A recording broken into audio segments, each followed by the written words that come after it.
We all know making a video game is a long process, and along the way ideas and settings may change. So of course, sometimes enemies get cut from the game and end up languishing in the dark recesses of the code. But you know what? Maybe they should stay there, because quite frankly, some of these cut content enemies, well, they're utterly terrifying. So let's take a look at them. As I'm Jules, this is WhatCulture.com, and these are 8 video games that cut truly terrifying enemies. Number 8, The Hookman, Resident Evil 4.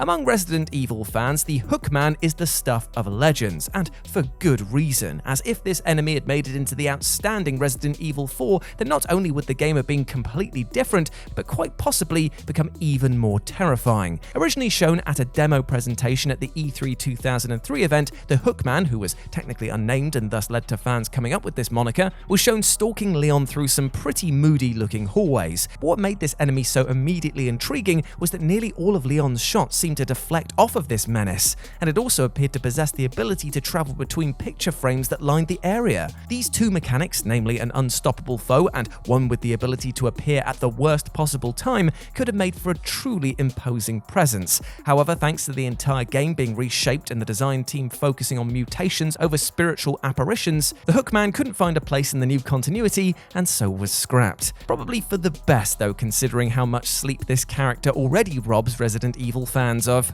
Number 7, The Flood Juggernaut, Halo 2. We all remember that moment, that trouser-browning moment in which the air escaped our lungs at such a volume and intensity it was like all of the world's screams had been condensed into one being. That moment when Halo players were introduced to the Flood. Nobody saw this twist coming. I mean, after all, the game had been marketed heavily as a sci-fi shooter focusing on the war between humanity and the Covenant, making the appearance of a third faction midway through the title a genuine shock. Making matters worse was the fact that the design and the end goal of the Flood was truly grim, namely that it wanted to infest all of known life in the galaxy. And the Flood came in all shapes and sizes, from bloated figures that exploded when downed to tiny parasites that charged you en masse. But hidden in the game's files of Halo 2 sits another even more horrifying version called the Flood Juggernaut. This hulking creature was nearly twice the size of Master Chief and could one-shot the player with its huge spiked tentacles, meaning that it would have been an utter fear factory to confront. Due to time constraints, the Juggernaut was eventually cut, and I think we can all count our lucky stars that we didn't have to come toe-to-tentacle with this monster. Number 6, The Fast Zombie, Half-Life ALYX. I think it's safe to say that when it came to ticking the horror box of the incredible VR experience that was Half-Life ALYX, that said box was filled by the devs hammering a piece of metal into it because it was well and truly nailed. Oh yes, I bet you love that line. The tension here is piano wire taut, even at the slowest of times, making for a game that feels like an unrelenting heart attack that you've willingly paid for. In places, it's a horror fan's wet dream, as shuffling zombies moan and groan at you from the dark, and headcrabs leap at you left, right, and center. However, it turns out that during development, another mainstay of the series was actually cut because, according to the devs, it made the experience too terrifying to play. That's right, it was an enemy so frightening that it was cut from the game to protect the player. And the enemy in question was the Fast Zombie, a human who has been assimilated by a fast headcrab and gains the beast's lithe and agile moveset. In a VR game, it's easy to see why an enemy that charges you then leaps from wall to wall would be more than the player could handle. Yet the thought of it in motion, that truly would have been something spectacular. Number 5, Mutated Chickens, Silent Hill. The Silent Hill franchise isn't exactly one that's lacking horrific creatures ready to set up shop in your mind, but even this glorious focus on psychological horror isn't exempt from having to make cuts here and there from time to time. That being said, I think of all the enemies on this list, the mutated chickens that were planned for the original game were easily the strangest and most intriguing to me during my research. After all, I said to myself, how scary can a chicken in a video game actually be?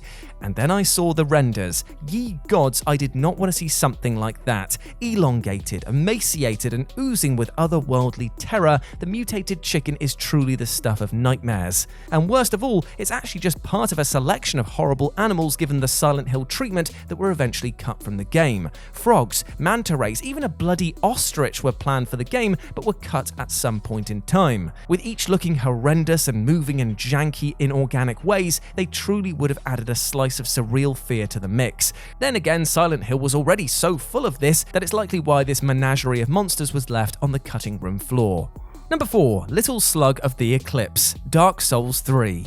With a name like Little Slug of the Eclipse, you might fool yourself into thinking that this cut enemy might actually be slightly adorable, just a wee little gooey lad that loves the moon or something like that, right? Well, I hate to break that image into a million pieces, but this cut enemy comes from Dark Souls, a franchise which, lest we not forget, tries to murder you at any given opportunity. Therefore, the Little Slug of the Eclipse is an utter horror show, possessing a fat, slippery body that seems unassuming enough until you get too close, that is, and a million hands burst forth from its mouth. Oh good, that is actually so terrifying that my soul has gone on vacation to calm down.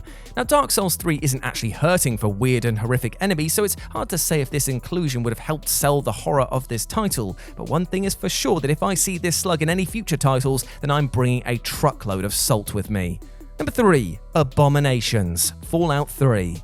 When you set your franchise in the irradiated remains of what was once the United States and then soak some areas with enough glowing green goo that even the slime from Dragon's Quest was like, that is a bit too goopy for me, son, then of course you're going to end up with an utterly horrific cavalcade of creatures. In this department, Fallout does not shy away from showcasing utter terrors to the player, with enough grim detail that it will definitely turn your stomach. Yet at one point in Fallout 3's development, there was some even more disgusting enemies in the mix, known simply as abominations. Quite fittingly, these enemies were amalgamations of other creatures, all possessing horrifying mutations that led to them being covered in eyes, growing extra limbs, and as you'd expect, not being happy about their current lot in life. Of note, one of the abominations looks to be like a dog that is constantly throwing up. Brilliant, that's an image that we all needed to see, right? A vomit grommet. Number 2. The FLYTRAP, Dead Space 2. Now, to be honest, when playing through the waking nightmare that is the Dead Space games, you might actually frequently wish for less horrific enemies in the game, seeing as each and every one of them wants to turn your insides into outsides in very painful ways. Therefore, we should probably thank the devs of Dead Space 2 for the fact that they chose not to include a supremely disgusting enemy known as the FLYTRAP. This necromorph appears, on the surface at least, to be a normal-looking variant of the vicious breed. And by normal, I mean that it's horribly mutated, ganglion, has a face that only a creepy Victorian doll collector could love, but there are a few terrifying differences. For a start, the bloody thing is clinging onto the ceiling, and secondly, its stomach was meant to burst open and attack you like a giant tentacle if you got too close. It sounds grim for sure, and while other enemies would go on to fill this ceiling-hugging slot, the original description of the FLYTRAP suggested that it was able to scuttle around the walls and use sounds and lights in order to lure the player in, making for a truly horrible encounter indeed. And number 1, the ANOMALY, BIOSHOCK.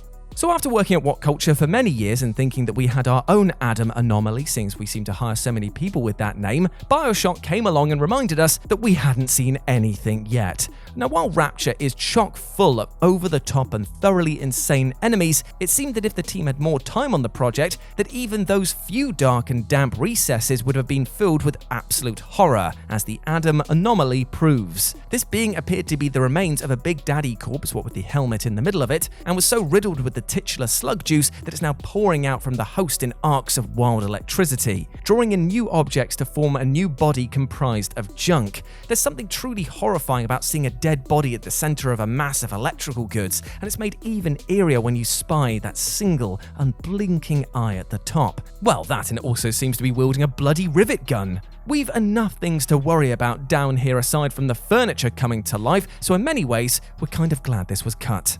And there we go, my friends. Those were 8 video games that cut truly terrifying enemies. I hope that you enjoyed that, and please let me know what you thought about it down in the comments section below. As always, I've been Jules. You can go follow me over on Twitter at RetroJ0, or you can swing by Live and Let's Dice, where I do all of my streaming and Warhammer battle reports outside of work, and it'd be great to see you over there, my friend. But before I go, I just want to say one thing. I hope you're treating yourself well with love and respect, my friend, because you deserve all the best things in life, and do not let anything or anyone else tell you otherwise, alright? You're a massive ledge, and I want you to go out there and smash it today. I believe in you.